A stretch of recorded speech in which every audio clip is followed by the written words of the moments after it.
Hello everyone. I am Docsaab and welcome to the Docsaab's Diary.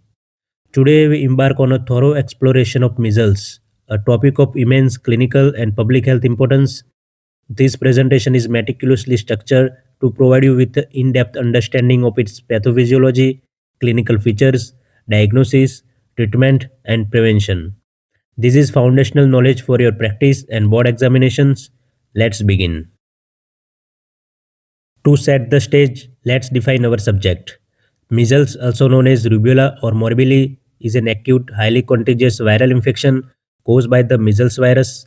This virus is a single-stranded, negative-sense RNA virus belonging to the paramyxoviridae family, specifically within the genus Morbillivirus. A critical point for epidemiological context is that humans are the only reservoir for this virus. This unique feature is what makes its eradication theoretically possible with sustained vaccination. Its method of transmission is highly efficient. It's spread via respiratory droplets or aerosols. This high transmissibility is reflected in its basic reproductive number of 12 to 18, which, as you know, far exceeds that of most other viruses.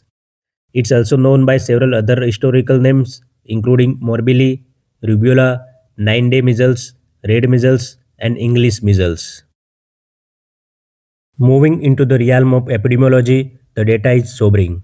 Measles remains a major killer, despite vaccination having averted approximately 59 million deaths since the year 2000.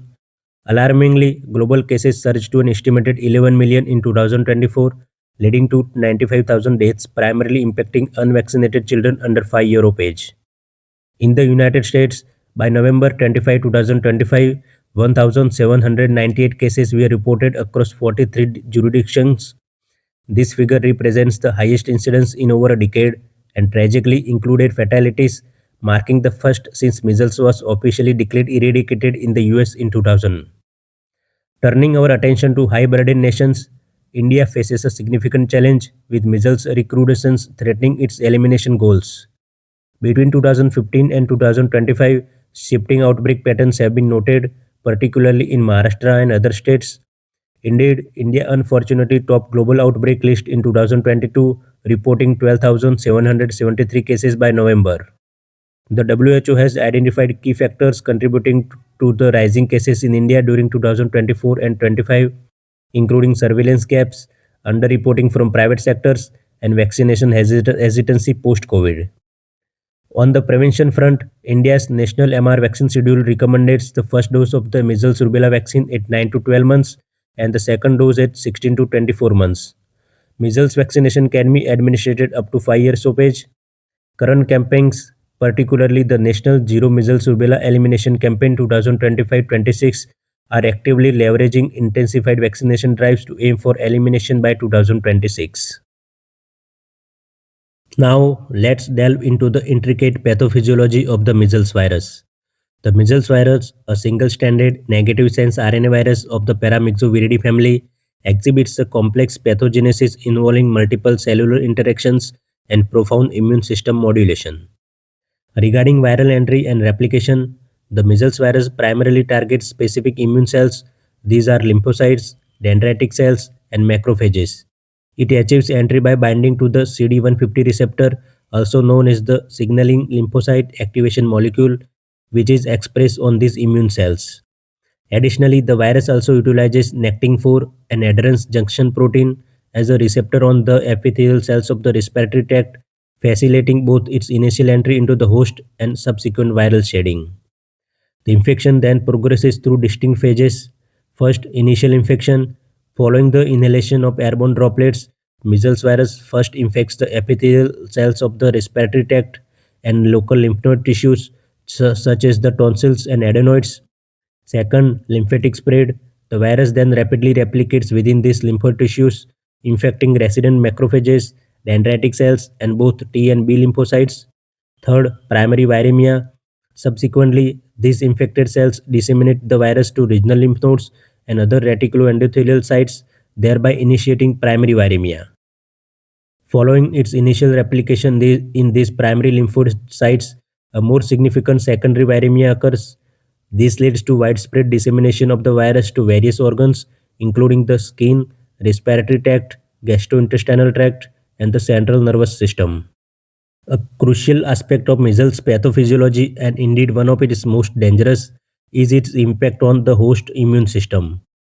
While the immune response to measles virus infection does involve both humoral and cellular immunity, a hallmark of measles is the profound, albeit transient, and immunosuppression it induces. This phenomenon is recognized as immune amnesia. Essentially, measles virus infection directly depletes population of memory T and B lymphocytes, effectively erasing the host pre-existing immunological memory to other pathogens. This debilitating effect renders the host more susceptible to secondary bacterial and viral infections for significant period ranging from several months to even years post measles infection. Studies conducted in non-human primates and observation during real-world outbreaks have consistently confirmed that measles virus infects and destroys memory lymphocytes, simultaneously reducing the diversity of non-specific B cells. This profound immunosuppression is a key factor in the high rates of secondary infections and severe complications associated with measles. Continuing our detailed look at cellular interactions, the destruction of lymphocytes by the measles virus directly contributes to lymphopenia, which is common finding in measles patients. Furthermore, the virus can also impair the function of antigen presenting cells, which further dampens the overall immune response. This combination leads to transient state where the immune system is essentially reset, losing its previously acquired immunity to other pathogens. Regarding the iconic measles rash, its pathogenesis is often misunderstood. The specific maculopapular rash is not directly caused by viral cytopathic effect in the skin. Instead, it is a manifestation of the host immune response itself.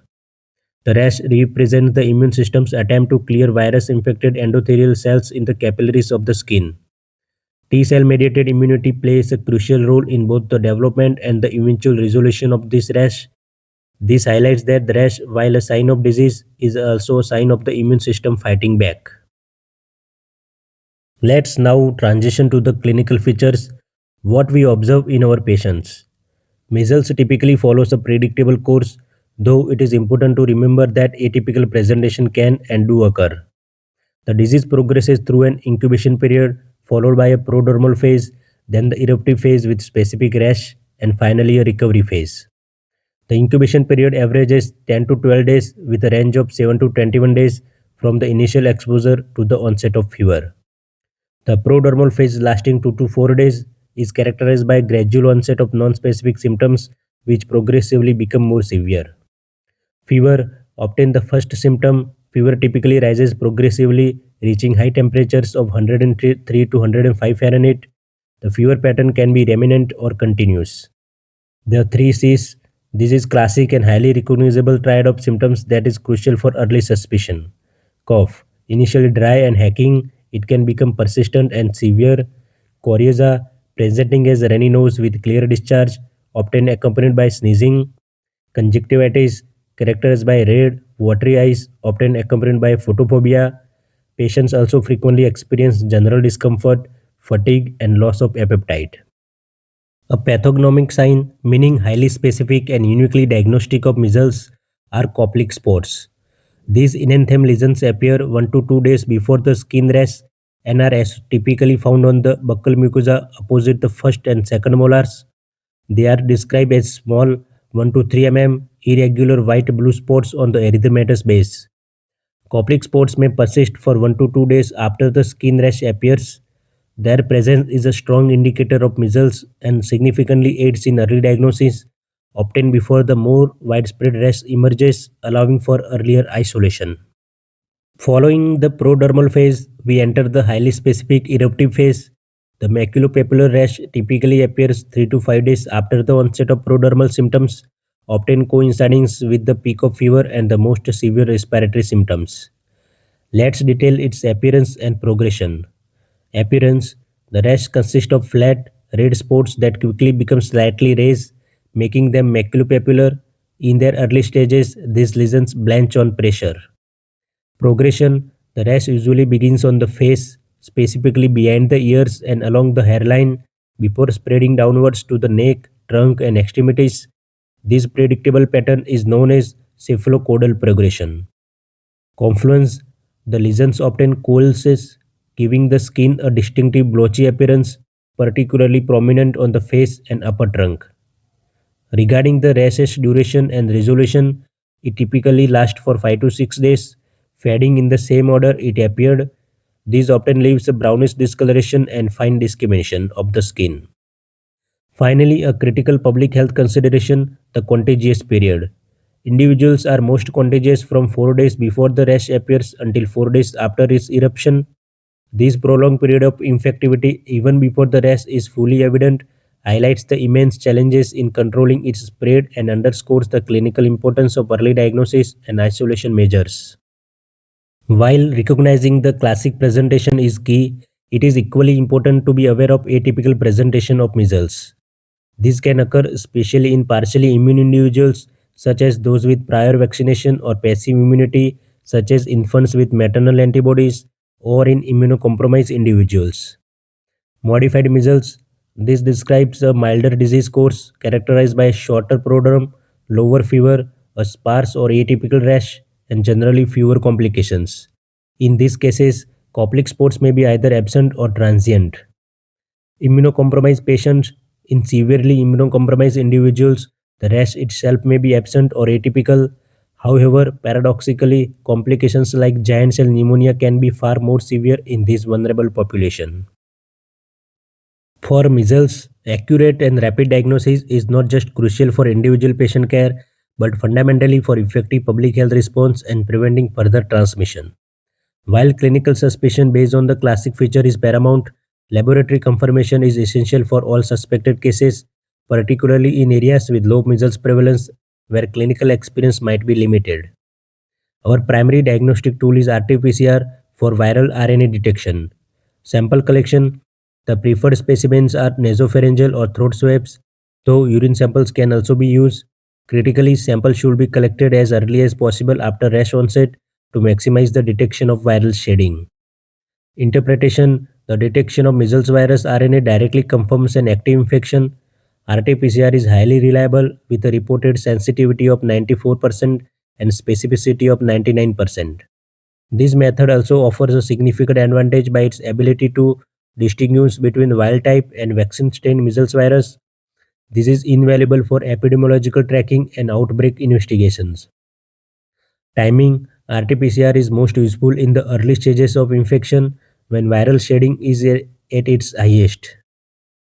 Next, serology plays a vital role in antibody detection. Measles-specific IgM antibodies. The detection of measles-specific IgM antibodies in a serum sample collected within the first few days of rash onset is highly indicative of acute measles infection. IgM antibodies typically become detectable 3 days after rash onset and peak around 2 weeks. Measles-specific IgG antibodies. These antibodies provide evidence of past infection or successful vaccination. A significant rise in IgG antibody titers between acute phase and convalescent phase serum samples is also confirmatory of acute infection. A single positive IgG in an unvaccinated individual can indicate past infection, while in a vaccinated individual it confirms immunity. Interpretation nuance. A positive IgM in an unvaccinated individual confirms acute infection. However, in vaccinated individuals, IgM can be transiently positive after recent vaccination, necessitating careful clinical interpretation in context. Finally, viral culture. While the measles virus can be isolated from nasopharyngeal or urine samples, this method is less commonly used for routine diagnosis due to its longer turnaround time and lower sensitivity compared to RT-PCR. It is primarily reserved for research or strain characterization purposes. Given the array of childhood exanthemas and febrile rashes, a robust differential diagnosis is absolutely crucial. Let's compare measles with some of the most common conditions that can mimic its presentation. Rubeola, German measles, characterized by milder disease course, typically a lower fever, a less prominent prodrome, and rash that often disappears within 3 days.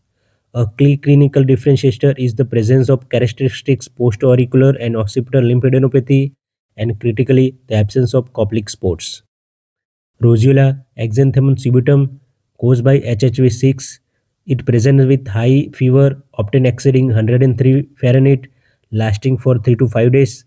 This is followed by an abrupt defervescence and then the appearance of rose pink macular rash, typically on the trunk. This condition is usually seen in infants and toddlers. Parvovirus B19, fifth disease, manifest with highly characteristic slap cheek rash on the face, which is subsequently followed by a lacy reticular rash on the trunk and extremities. In adults, it is often associated with arthralgia. Scarlet fever, caused by Streptococcus pyogenes, it presents with specific sandpaper rash, a strawberry tongue, and pharyngitis.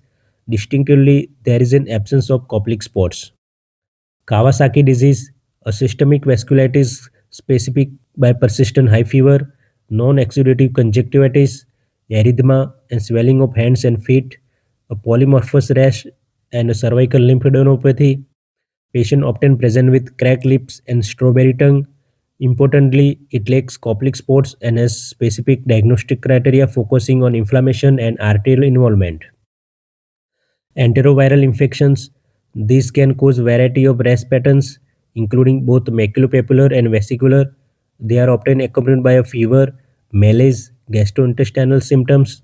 Typically, enteroviral infections are milder than measles and commonly occur during the summer and fall months. Drug eruptions. A detailed history of recent medication intake is crucial for diagnosis. These reactions present with variable rash morphology are often pruritic and may or may not be febrile. Dengue fever. In endemic areas, dengue can present with maculopapular rash, high fever, severe myalgia, and arthralgia. It is differentiated by specific serology or PCR testing and is often associated with thrombocytopenia. COVID-19 rash. In children, COVID-19 can sometimes present with febrile rash. However, it typically presents with distinct respiratory symptoms, loss of taste or smell, and importantly, lacks the specific measles rash progression and Koplik spots. Specific PCR testing for SARS-CoV-2 is diagnostic. Always consider the epidemiological context, travel history, and the full constellation of symptoms when evaluating a febrile rash. This section underscores the gravity of measles, its complications. Measles can lead to severe and potentially fatal complications, particularly in vulnerable populations. These include infants, young children under 5 years, adults over 20 years, pregnant women, immunocompromised individuals, and those who are malnourished. It is sobering statistics that up to 40% of infected individuals may experience complications. Let's focus first on the neurological system where some of the most devastating complications occur. Acute post-infectious encephalomyelitis. This is rare but severe autoimmune demyelinating disease. It typically occurs 1 to 2 weeks after the rash, affecting approximately 1 in 1000 cases. It involves inflammation of the brain and spinal cord, leading to spectrum of neurological deficit, including seizures, coma, and potentially permanent neurological damage or even death. Subacute sclerosing panencephalitis. This is truly rare, degenerative, and uniformly fatal neurological complication. What makes SSPE particularly tragic is its latency. It develops 7 to 10 years after an acute measles infection, especially if the primary infection occurred at very young age. It results from persistent measles virus infection in the brain, leading to progressive intellectual deterioration, behavioral changes, seizures, and severe motor dysfunction. The incidence is estimated at 1 in 10,000 to 1 in 33,000 cases, but critically, this incidence is significantly higher in unvaccinated infants, underscoring the profound importance of early vaccination.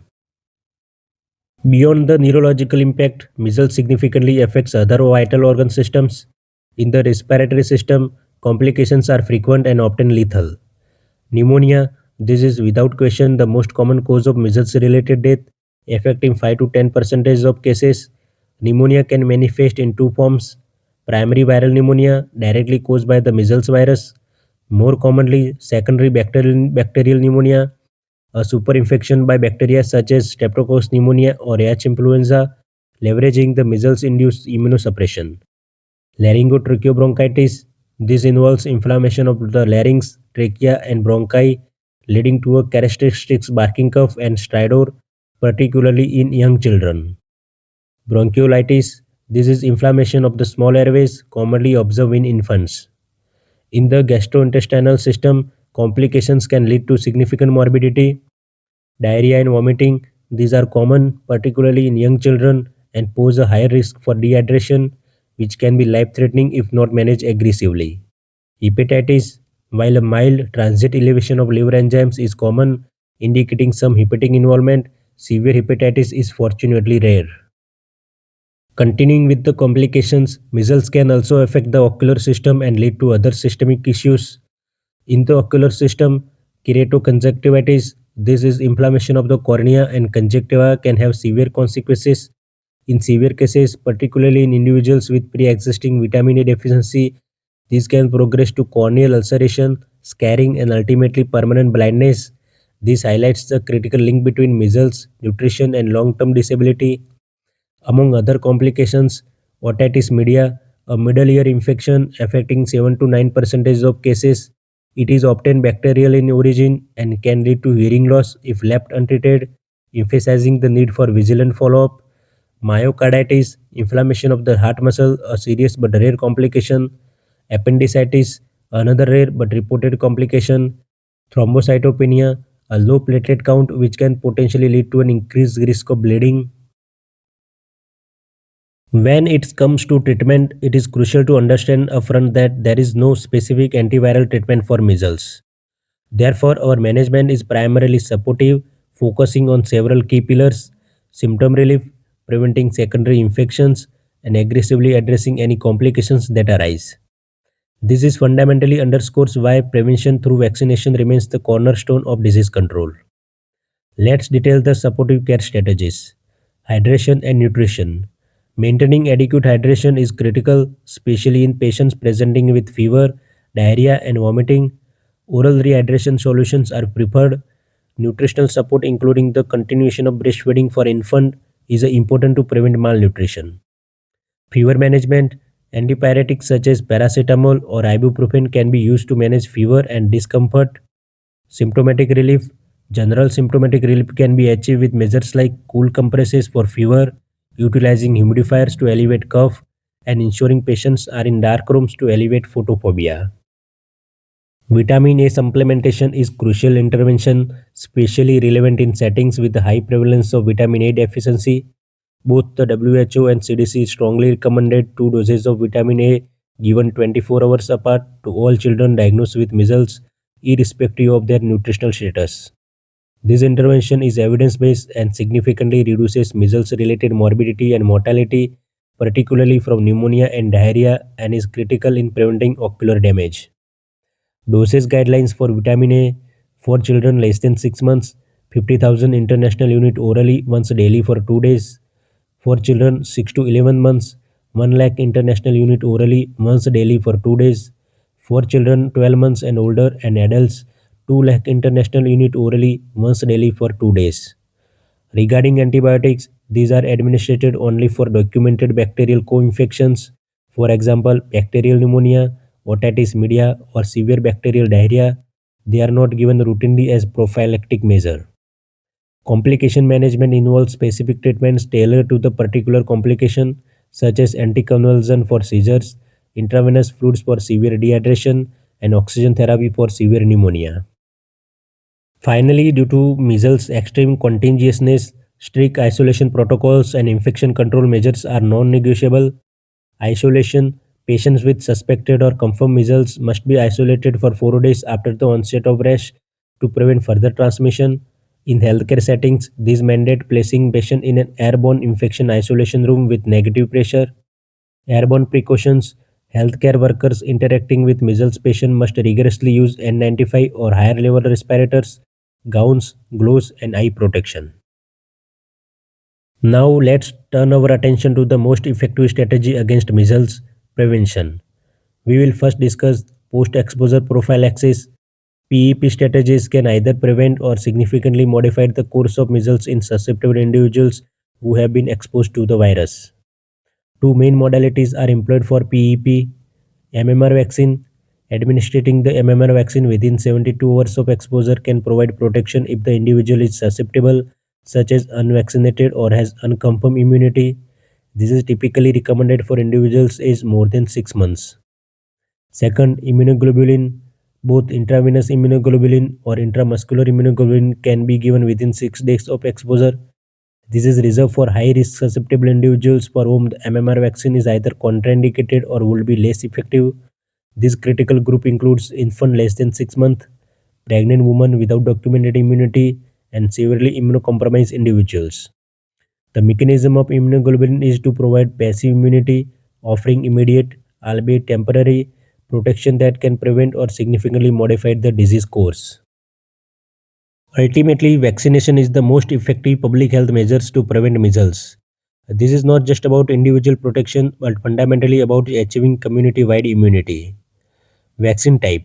The measles vaccine is primarily available as part of combination vaccines.